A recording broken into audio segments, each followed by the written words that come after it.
आप सभी को मेरी राम राम। हरिभूमि न्यूज बुलेटिन में आपका स्वागत है। आज की वीडियो में हम सबसे पहले बात करते हैं हरियाणा पंजाब पुलिस और केंद्रीय जांच एजेंसियों ने 3 और पाकिस्तानी जासूसों को गिरफ्तार किया है। ये तीनों भी देश के खुफिया जानकारी पाकिस्तान भेज रहे थे। ऑपरेशन सिंदूर के बाद जासूसी के मामले में दोनों राज्यों से 9 लोगों को पकड़ा जा चुका है। हरियाणा के नूह के गांव कांगरका से तारीफ पुत्र हनीफ को पुलिस ने जासूसी के आरोप में पकड़ा।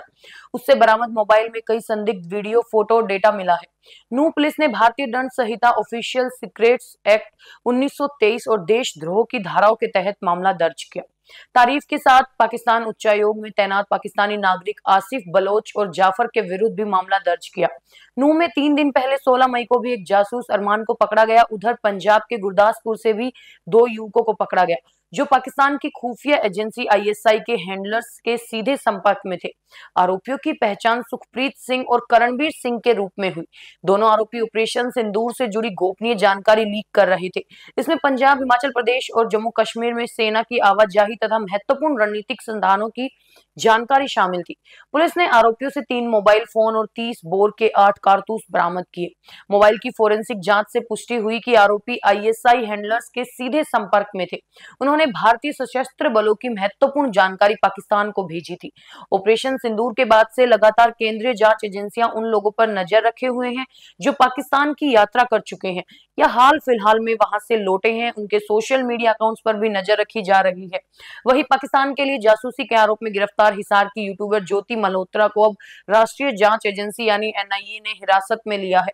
एनआईए की टीम सोमवार को ज्योति से पूछताछ करने हिसार पहुंची थी। इसके बाद उसे हिरासत में लेकर चंडीगढ़ ले गई। अगली खबर स्कूलों के बारे में। हरियाणा में शिक्षा विभाग ने सभी सरकारी और प्राइवेट स्कूलों में 1 जून से 30 जून तक गर्मियों की छुट्टियों का ऐलान कर दिया। 30 दिन राज्य के सभी स्कूल पूरी तरह बंद रहेंगे। शिक्षा विभाग ने आदेश जारी कर कहा कि 1 जुलाई मंगलवार से स्कूल दोबारा खुलेंगे। सभी जिला और खंड शिक्षा अधिकारी अपने अपने क्षेत्रों में आदेशों की पालना करेंगे। चर्चा है कि गर्मी के चलते स्कूलों की टाइमिंग सुबह 7 बजे से दोपहर 12 बजे तक हो सकती है। हालांकि अभी शिक्षा विभाग की तरफ से इसे लेकर कोई आदेश जारी नहीं हुए। मौसम विभाग का कहना है कि जून में 50 डिग्री तक भी जा सकता है। ऐसे में बच्चों को घर से बाहर भेजना उनकी सेहत के लिए ठीक नहीं। अब खबर ग्रुप डी भर्ती को लेकर। हरियाणा में ग्रुप डी भर्ती में डीएससी और ओएससी रिजर्वेशन को लेकर हरियाणा स्टाफ सिलेक्शन कमीशन में नया ऑर्डर जारी किया है।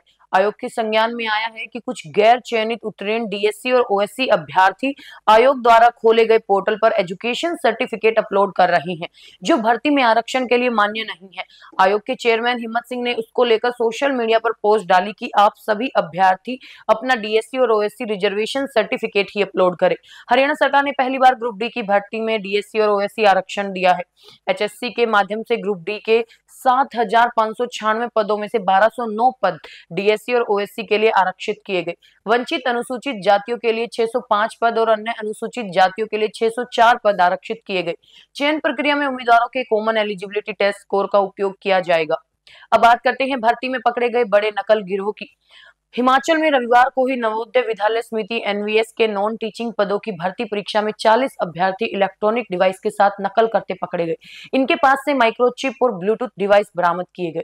सुपरवाइजर को एक अभ्यर्थी पर बार बार बाथरूम जाने की वजह से शक हुआ। जब इसकी तलाशी ली गई तो छाती पर चिप और कान में कैप्सूल ब्लूटूथ पकड़ा गया। सभी अभ्यर्थियों की जांच में ऐसे 40 केस सामने आए। अब शिमला के अलग अलग थानों में 5 एफआईआर दर्ज की गई है। बताया जा रहा है कि गिरोह पूरे संगठित तरीके से नकल को अंजाम दिलवा रहा था, जिनका 4 से 12 लाख में एक अभ्यर्थी से सौदा किया गया था। इलेक्ट्रॉनिक डिवाइस के साथ पकड़े इन परीक्षार्थियों में ज्यादातर हरियाणा के हैं। इनका मास्टरमाइंड भी हरियाणा से ही बताया जा रहा है। अब एसआईटी जांच में ही पूरे गिरोह का खुलासा होने की उम्मीद है। अब बड़ी खबर कैथल से। कैथल जिले के बरेटा गांव के 2 15 और 16 साल के लड़कों की गला काटकर हत्या कर दी गई। हत्या के बाद उनकी लाशें ड्रेन के पास फेंकी गई। रविवार देर शाम तक भी जब लड़के घर नहीं आए तो परिवार ने उनकी तलाश शुरू की। मोबाइल लोकेशन के जरिए परिजन ड्रेन तक पहुंचे तो वहां दोनों के शव लहूलुहान हालत में पड़े थे। दोनों शवों की पहचान बरेटा गांव निवासी प्रिंस और अरमान के रूप में हुई। अरमान 5 बहनों का इकलौता भाई था। पुलिस कातिलों की तलाश में आसपास के सीसीटीवी कैमरे खंगाल रही है। अब खबर हिसार से। आदमपुर के गांव महलसरा में बेटे ने अपने 60 वर्षीय पूर्व सरपंच पिता की ब्रेजा कार से टक्कर मारकर हत्या कर दी। जी हां, मृतक पूर्व सरपंच मेवा सिंह के छोटे बेटे की शिकायत पर आदमपुर पुलिस ने बड़े भाई सुरेंद्र के खिलाफ हत्या का मामला दर्ज कर जांच शुरू कर दी है। छोटे बेटे रामनिवास ने बताया कि 16 मई को उसके भाई सुरेंद्र ने देर रात तक परिवार के साथ झगड़ा व गाली गलौज की और धमकी देकर रात को ब्रेजा कार लेकर घर से निकल गए। शनिवार सुबह जब उसके पिता सैर करने के लिए निकले तो बड़े भाई ने गाड़ी की टक्कर से उन्हें बुरी तरह घायल कर दिया और गाड़ी वहीं छोड़कर फरार हो गए। रविवार को उपचार के दौरान पिता ने दम तोड़ दिया। पुलिस ने आरोपी बेटे को गिरफ्तार कर लिया है। हरियाणा की ऐसी ही मुख्य खबरों से जुड़े रहने के लिए हमारे चैनल पर बने रहिए। वीडियो अगर पसंद आया हो तो उसे लाइक करें, शेयर करें, सब्सक्राइब करें। खबर को अगर विस्तार से जानना है तो हरिभूमि अखबार पढ़ें या फिर हरिभूमि वेबसाइट पर जाएं।